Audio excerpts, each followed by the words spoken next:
Freddie Mac are too big to fail. You've heard that before. But if that's the case, who will pay to keep them solvent? And what happens if they do fail? Two views tonight from Las Vegas. Peter Schiff of Euro Pacific Capital and Toby Smith of ChangeWave Research. So, Toby, what do you think?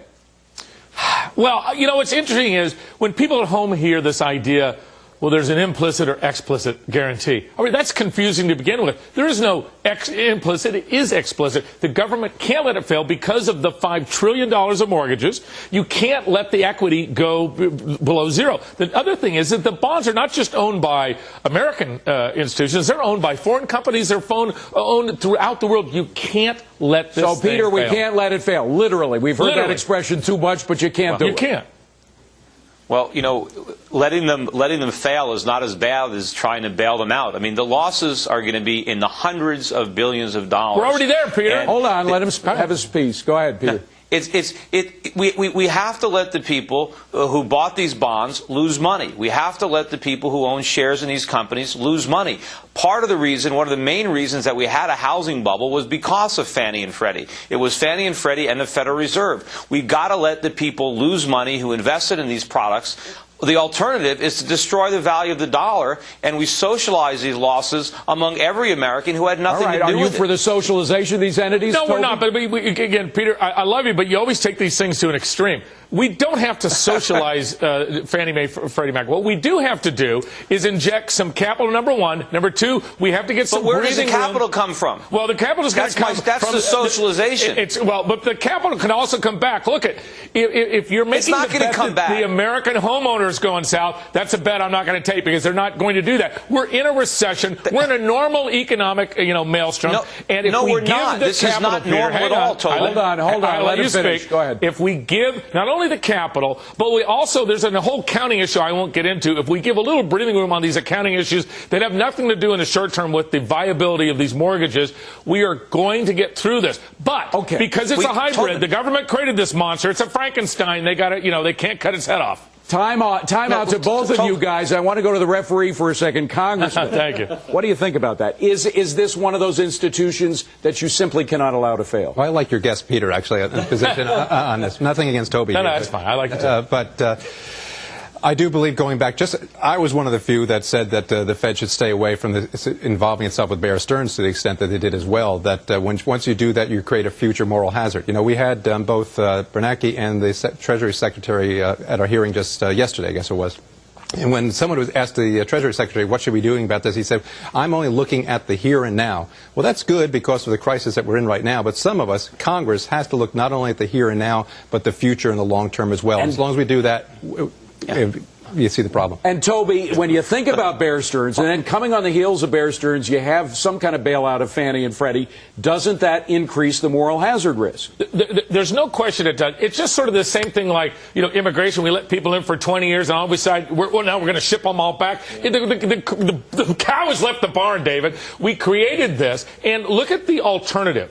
For a relatively small amount of money, capital, we can have a bridge to where we can get there as the economy gets going and joblessness gets a certain point. It's not going to get going. But if we kill it right now, what Peter's talking about, we already killed ourselves. Peter, we killed ourselves when we borrowed trillions of dollars to consume money that we can never pay back, secured by real estate of phony values. Real estate prices are going to plunge. People are not going to pay this money back. The entities that loaned American consumers money are going to lose trillions because Americans can't pay it back. Very quickly, what does happen if these institutions fail? What happens to our national mortgage system?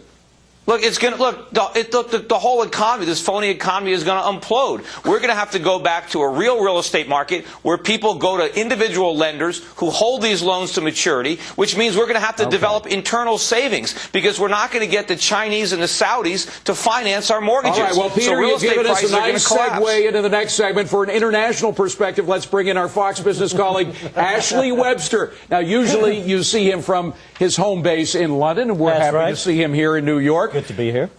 So British Northern Rock. Exactly. That went into receivership. That was a part of the whole subprime mess. This thing could spill over into Very much. You know, in Britain you have the Financial Services Authority, you have the Bank of England, you have the Alistair Darling, the Chancellor of the Exchequer, and when Northern Rock went down, they all did this. It's his fault. It's their fault. No one would take responsibility. The word that was used at the time, dithering, Gordon Brown, love him or hate him, he dithers. That's what happened. We all end up owning Northern Rock. And by the way, there's a French company called AXA, which holds a lot of Fannie and Freddie. I mean, I don't know exactly what percent it is, but they've lost billions of dollars. So the holders of these stocks have lost a lot, too, internationally. Yeah, absolutely. I mean, the impact of this is being felt around the world. I think from Congress, and with all due respect, I think I'd be embarrassed if I was in Congress to allow this, all the delays it took to get better regulation. I'm not a big fan of regulation, but you know what? Fannie and Freddie, they've been playing financial Russian roulette. I mean, they have been operating like a hedge fund. And as far as Bear Stearns, are you telling me that up until March 14th, the government had no idea what Bear Stearns was up to? How did that come about? I just don't understand. Well, part of it might have been an issue of trust, Congressman. And the question of whether there was a run on the bank of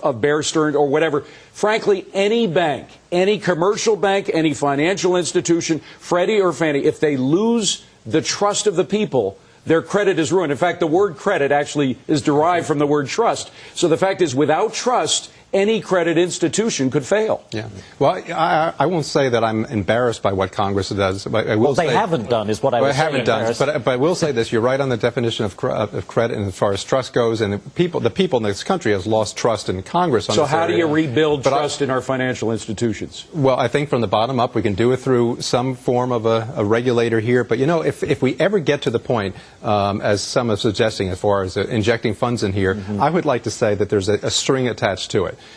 Because if you just put a new regulator on and allow Congress to bail them out, well, you know what happens? That regulator is not going to be 100% fallible, and you're going to have this problem in the future. You have to do something to begin to rein in the size of Freddie and So Fannie. I see you somewhere between Toby and Peter. But look, we could go to the capital markets. There is an opportunity here. There's no reason why an independent entrepreneurial company couldn't come out and, you know, Warren Buffett and T. Boone Pickens and great entrepreneurs and raise some new capital and operate, and that could happen. We can solve this problem, but 80 to 1 leverage. Not without a collapse of housing prices. $1 of equity and $80 of borrowed money is not Quickly, Peter, what did you say? 5 seconds. Go ahead, Peter.